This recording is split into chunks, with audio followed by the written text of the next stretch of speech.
Hej Steffen, jeg hedder Sejer, og nu vil jeg bevise Pythagoras sætning. Ja, jeg vil starte med at bevise, at der er 180 grader i en trekant. Det kan jeg gøre, hvis der er to parallelle linjer, og der så er en linje, der skærer dem. Så ved jeg, at den her vinkel, vi kan kalde den V, er den samme som den her, vi kan kalde den A. Det vil altså sige, vinkel A er lige med vinkel V. Det kan vi bruge, hvis vi har en trekant. Det vil altså sige, hvis vi nu forestiller os, at de her to vinkler, eller de her to linjer stadig er parallelle, og vi laver en linje mere her, så ved vi altså igen, at den her vinkel, vi kan kalde den vinkel W, og den her vinkel, vi kan kalde den vinkel O, så ved vi igen, at vinkel W er lige med vinkel O. Og de her vinkler, topvinkler, som vi kalder dem ved vi også, at de er lige med hinanden. Så igen kan vi kalde den her for eksempel vinkel B og vinkel C. Ved vi altså, at vinkel B er lige med vinkel C. Sådan. Og så ved vi altså, at her, at der er 180 grader rundt i en halvcirkel, fordi der er 360 grader i en hel cirkel, må der altså være 180 grader i en halvcirkel. Og da vi ved, at det er vinkel O, vinkel B og vinkel A, der er 180 grader, så må vinkel C, vinkel V og vinkel W altså også være 180 grader. Ja, jeg vil nu bevise Pythagoras sætning ud fra Wallace-beviset. Wallace-beviset tager selvfølgelig udgangspunkt i en retvinklet trekant. Jeg vil starte med lige at sige Pythagoras sætning. A i anden plus B i anden er lige med C i anden. Og så går vi simpelthen bare videre til den retvinklede trekant. Jeg har skrevet benævnelser på siderne her, A, B og C. Og det man så gør i Wallace-beviset, det er, ligesom jeg har gjort her, at tage højden igennem den rette vinkel hernede. Så den danner to nye rette vinkler og to nye trekanter, sådan set. To nye retvinklede trekanter. De vinkler, de rette vinkler i trekanterne kalder man D. Og så kan vi så begynde at skrive benævnelser på de nye vinkler i de to trekanter. Den her nede vil jeg kalde V, og så ved vi jo, at der skal være 180 grader i en trekant, så den her vil jeg så kalde 90 minus V. Og så den her, den vil jeg kalde V, og den her vil jeg kalde 90 minus V.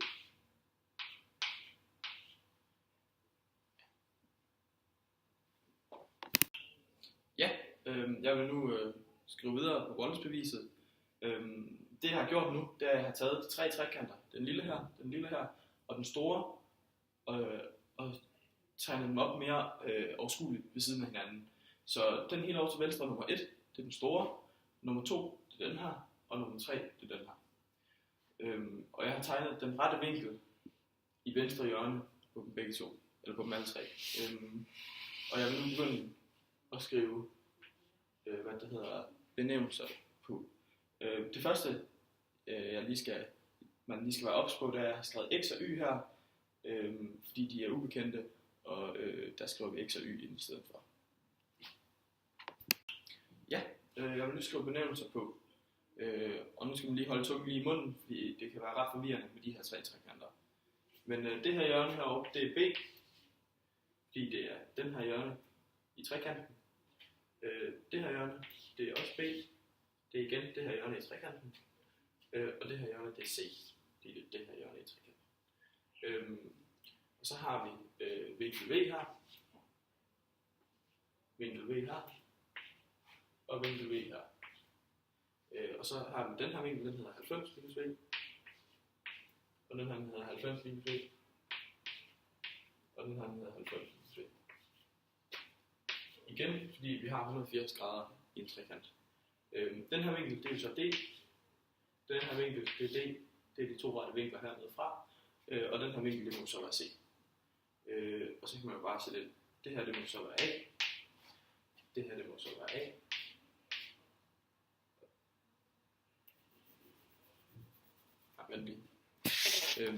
det her, det må så være C, og det her, det må så være A. Ja, jeg fik det lige lidt rundt. Ja. Og det er sådan set det, der ligger i de 3 trekanter. Ja, jeg vil nu slå benævnelser på siderne i de her 3 trekanter, fordi vi skal begynde at regne forhold imellem for at kunne bevise Pythagoras sætning. Ja, og jeg starter over i den store trekant.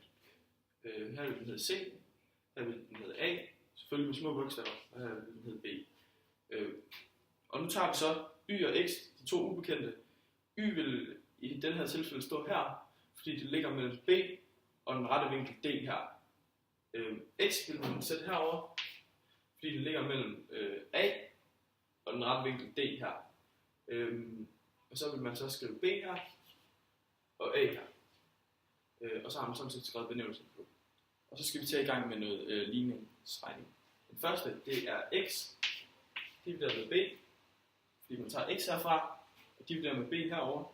Den trekant, det vil så være lige med b heroverfra, divideret med c herover.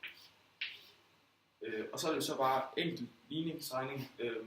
Man ganger med b på hver side af lighedstegnet, så der kommer til at stå x er lige med b i anden divideret med c. Og så har vi sådan set regnet x ud. Og så tager vi så og regner y ud. Og herover der kan vi så sige y divideret med a er lige med a divideret med c. Igen, meget enkelt ligningsregning. Gange med a på begge sider af lighedstegnet. Så får vi altså a i anden, nej y. Y er lige med a i anden divideret med c. Og nu ved vi altså, at c er lige med hvad det hedder, b i anden divideret med c plus a i anden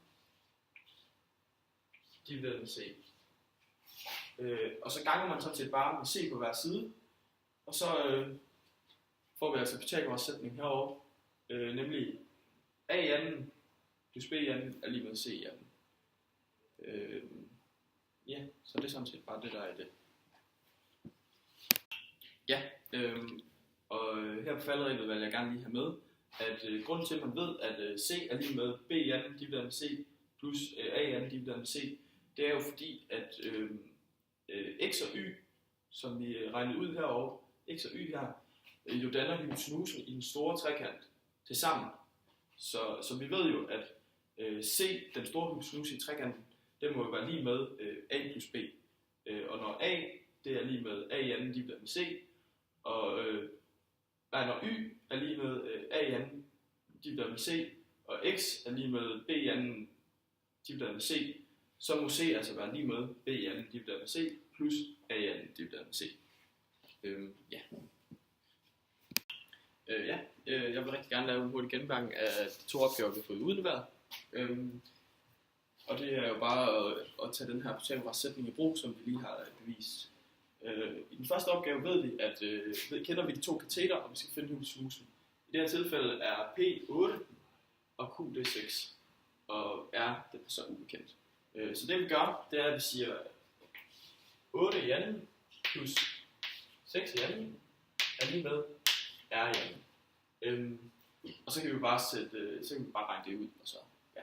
Så det vil altså sige 64 plus 36 er lige med 100. Men nu har vi kun fundet R i anden, og vi skal finde ud af, hvad R er. Så det vil altså sige, at vi tager 100, det tager kvadratroden af, og det må så være lige med R. Og kvadratroden af 100, det er 10, så R, det må altså være lige med 10. Ja. Og så laver jeg lige opgave 2 også, nu når vi er i gang. Så. Jeg skal lige lidt ud. bruger bare lige den samme trekant til samme opgave. Fordi at nu har vi fået at vide, hvad hypotenusen er, og hvad den ene kateter er. Så derfor så så kan vi lige skrive det ind. Vi har fået ud af, at hypotenusen er 6, og den ene kateter den er 4. Så nu skal vi så på en eller anden måde rykke lidt rundt i Pythagoras sætning, for at få det her til at give mening. Men jeg skriver lige Pythagoras sætning op først, med de bogstaver, de værdier, vi har i brug her. Så det vil sige, P i anden plus Q i anden er lige med R i anden. Og så kan vi lige sætte vores værdier ind. Det kommer til at være 4 i anden plus Q i anden, som er vores ubekendte, og som vi derfor skal isolere senere. Men det er lige med 6 i anden. Og så kan vi jo så skrive 16 plus Q i anden er lige med 36. Det vi så gør, det er, at vi minus om 16 på hver side af lighedstegnet, så den kommer til at hedde Q i anden er lige med 20. Og så har vi jo igen kun fundet ud af, hvad Q i anden det er. Så derfor så skal vi sådan set tage kvadratroden af 20. Men kvadratroden af 20 det er 4,47 og måske et lidt underligt tal at arbejde med. Så derfor så kan vi skrive bare herovre P er lige med kvadratroden af 20 eller 4,47. Alt efter hvad vi helst skal arbejde med. Det er jo sådan set bare gennemgang af de 2 opgaver.